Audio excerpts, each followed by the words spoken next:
अध्यक्ष महोदय, आज देश में जागरण की लहर दौड़ रही है। चारों ओर आशावादिता और आत्मविश्वास है, साथ आधारिता भी देखने को मिलती है। आपने युद्ध का उल्लेख किया है, इसमें कोई संदेह नहीं कि उसमें हमारी जीत में आत्मविश्वास की भावना को बल मिलता है। यह भावना सुदृढ़ हुई है कि हम जिस काम को लेते हैं उसे पूरा कर सकते हैं, किसी चुनौती का सामना कर सकते हैं। लेकिन मैं समझती हूँ कि लोगों की आशावादिता केवल इसी कारण से नहीं है, बल्कि इस एहसास के कारण है कि अंततः ऐसी दिशा ग्रहण की जा सकी है जिसमें उनकी जरूरतों पर विचार किया जा रहा है। अंततः उन चीजों में बदलाव लाने की कोशिश देखने में आ रही है जो परिस्थितियों के अनुकूल नहीं है, या गरीबी हटाने के लिए हमारे कार्यक्रमों को तेजी से लागू करने के सक्षम आती हैं।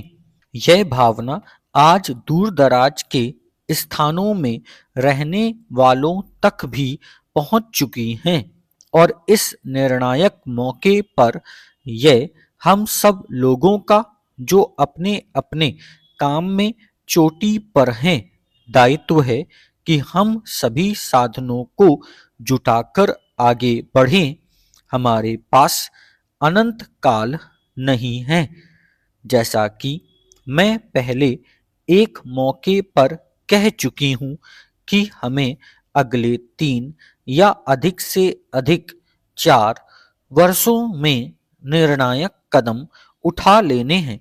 अगर इस दौरान हमने ये दिखा दिया कि हमारा रास्ता लोकतंत्र का है, शांति का है, सहयोग का है, एक दूसरे की मदद करने का है, अगर 3 या 4 वर्षों में हम यह दिखा सकें कि यह रास्ता हमें आगे ले जाता है, तब मैं समझती हूँ कि हमें भारत के भविष्य को लेकर किसी तरह की आशंका पालने की आवश्यकता नहीं है।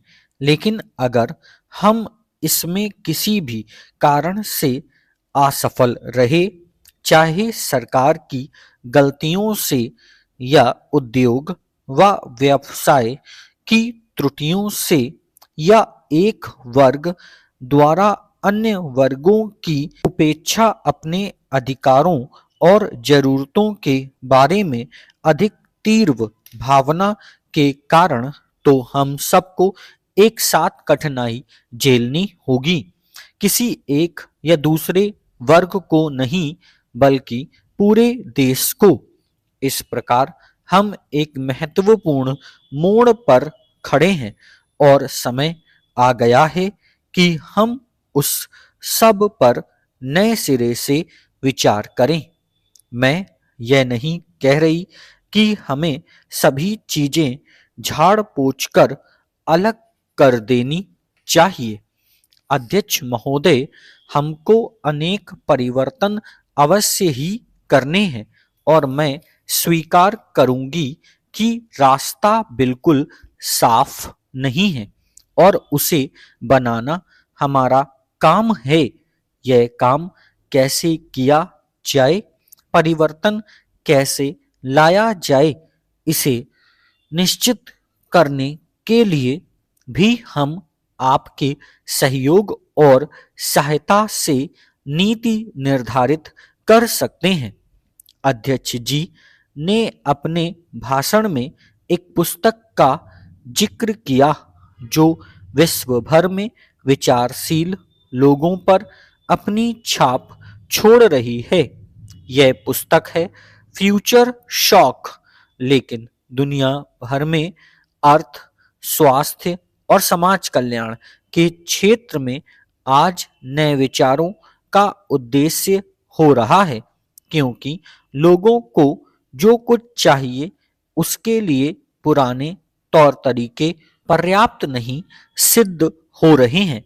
हो सकता है कि हमारे यहाँ की नौजवान पीढ़ी को इस बात का वैसा एहसास ना हो जैसा कि अन्य देशों के विचारशील लोगों को है, लेकिन वे उस भावना से बहुत दूर नहीं हैं।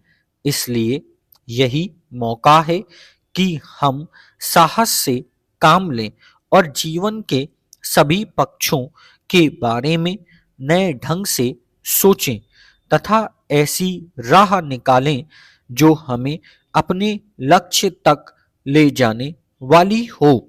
हम लक्ष्य को कुछ वर्षों में ही नहीं प्राप्त कर सकते, और मैं समझती हूँ कि कोई हम में इसकी आशा भी नहीं करता।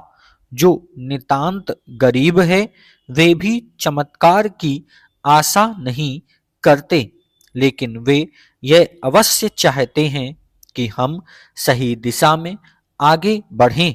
वे यह आशा अवश्य करते हैं कि चीजें ऐसे ढंग से बदलेंगी कि उनके हितों का भी ध्यान रखा जा सके। इसलिए मुझे आशा है कि हम वही एकता और दृढ़ता प्रदर्शित कर सकेंगे, राष्ट्रीय लक्ष्य के प्रति वही चिंता व्यक्त करेंगे जो हमने पिछले वर्ष के संकट के दौरान की थी। यह आर्थिक संकट हमारे लिए कुछ कम गंभीर नहीं है, और यह लक्ष्य जनता के लिए बेहतर जीवन संभव बनाने का लक्ष्य उन सब विजयों से, युद्ध में विजय से भी बड़ी एक जीत है। हमने पश्चिम की आर्थिक और वित्तीय प्रणाली को अपनाया है और हम प्रगति तथा विकास का मूल्यांकन पश्चिमी मानदंडों से करना चाहते हैं, जो हमारे यहाँ की परिस्थितियों में संगत नहीं है और हमारे लक्ष्यों से तो और भी कम संगत हैं। मैं लंबे समय से अनुभव करती रही हूँ कि वर्तमान आर्थिक सिद्धांत विकासशील देशों की समस्याओं को जटिल बनाते हैं। Full stop.